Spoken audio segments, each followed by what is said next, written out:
আমার প্রিয় বন্ধুরা, বলুন তো আপনার কোন মাছটা খুব পছন্দ হয়? আমি কিন্তু সব রকম মাছই খাই।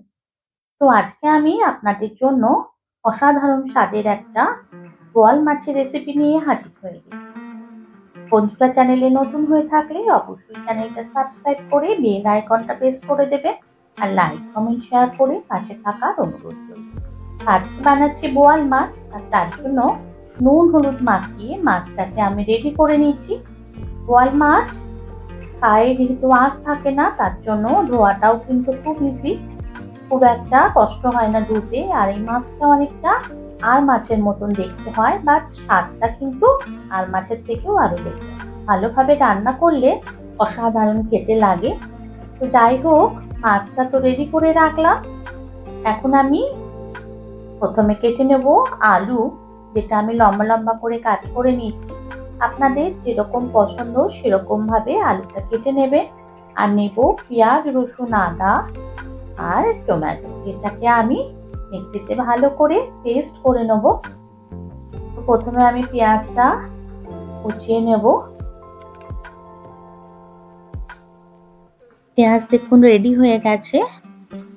এরপর আমি নিচ্ছি রসুন, আদা আর টমেটো। তো আদাটাকে এরকম ছোট ছোট টুকরো করে নিচ্ছি, যেহেতু মিক্সিতে পেস্ট করব সেহেতু খুব কুচি আমি করছি না।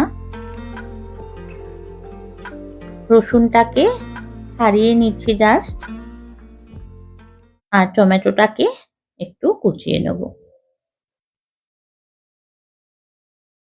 পেঁয়াজ, রসুন, আদা, টমেটো ছাড়াও কিছু গুঁড়ো মশলা আমরা এখানে ইউজ করব।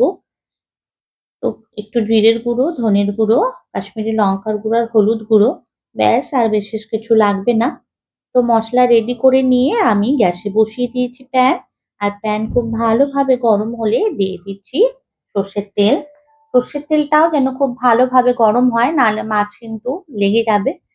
তো বোয়াল মাছ ভাজার সময় একটা কথা মনে রাখবেন, কখনোই খুব বেশি তেলে ভাজবেন না, আর খুব বেশি ফ্লেমটাও জোরে করবেন না। অলওয়েজ ঢেকে ঢেকে মাছটা ভাজবেন, কারণ আঁশ ছাড়া মাছ ভীষণ ফাটে। চেষ্টা করবেন এটাকে সাবধানে ভাজতে আর কি। তো এভাবে উল্টে পাল্টে আমি মাছটাকে ভেজে নিচ্ছি। মাছ বেশি ভাজবো না, কারণ বোয়াল মাছ বা আর মাছ এগুলো বেশি ভাজলেই চিমড়ে লাগে। এভাবে তিনটে তিনটে করে মাছ আমি ভেজে নিচ্ছি। প্রথমে তিনটে ভেজে নিয়েছি, এবার তিনটে মাছ ভেজে নিচ্ছি। তো মাছ ভাজা হয়ে যাওয়ার পর আমি আলুগুলোকে প্রথমে ভেজে তুলে নেব। আলুটা একটু ভালো করে ভেজে নিলে কি হবে, মাছটা খেতে কিন্তু ভীষণ ভালো লাগবে। তাই একটু এটা আমি লালচে করে ভেজে নিচ্ছি।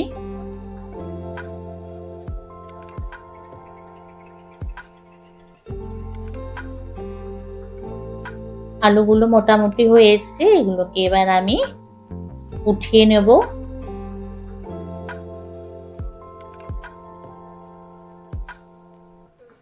আপনারা আপনাদের পছন্দ মতন আলুগুলোকে কেটে নেবেন। তো আলু তুলে নেওয়ার পর এই তেলে আমি দেব জিরে ফোড়ন আর একটা তেজপাতা।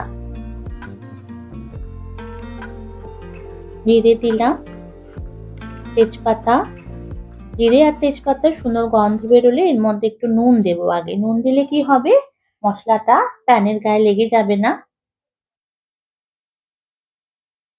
আমি সবসময় তাই করি, মশলা দেওয়ার আগে একটু নুন আগে দিয়ে নিই।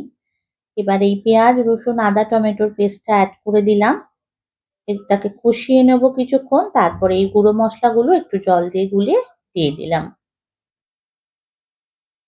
জিরে, ধনে, কাশ্মীরি লঙ্কার হলুদ গুঁড়ো একসাথে দিয়ে দিলাম জল দিয়ে গুলে। তেল ছাড়া অবধি এটাকে এবার আমি কষিয়ে নেব, তারপর এর মধ্যে গরম জল অ্যাড করব। দেখুন মশলা রেডি, এবার একটু গরম জল অ্যাড করে দিলাম প্রয়োজন মতন আর কি।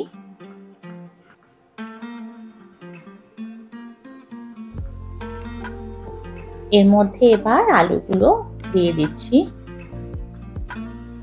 আলুগুলো দেওয়ার পর একটু ঢাকা দিয়ে রেখে দেব।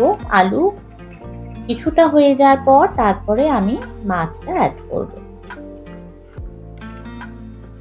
যেহেতু বোয়াল মাছ খুব নরম মাছ, সেহেতু বেশিক্ষণ টাইম নেবে না মাছ হতে। মাছগুলো এক এক করে এবার দিয়ে দিচ্ছি।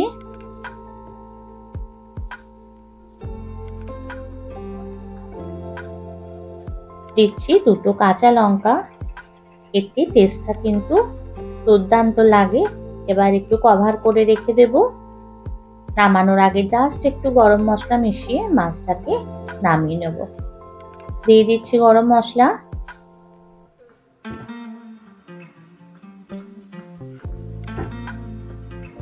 তো বন্ধুরা, রেসিপিটা কেমন লাগলো অবশ্যই আমাকে কমেন্ট করে জানাতে ভুলবেন না।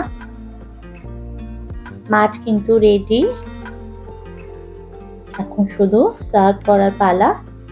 বন্ধুরা, আজ তাহলে আসি। দেখা হবে নতুন কোনো ভিডিওতে। ততক্ষণ ভালো থাকবেন, সুস্থ থাকবেন।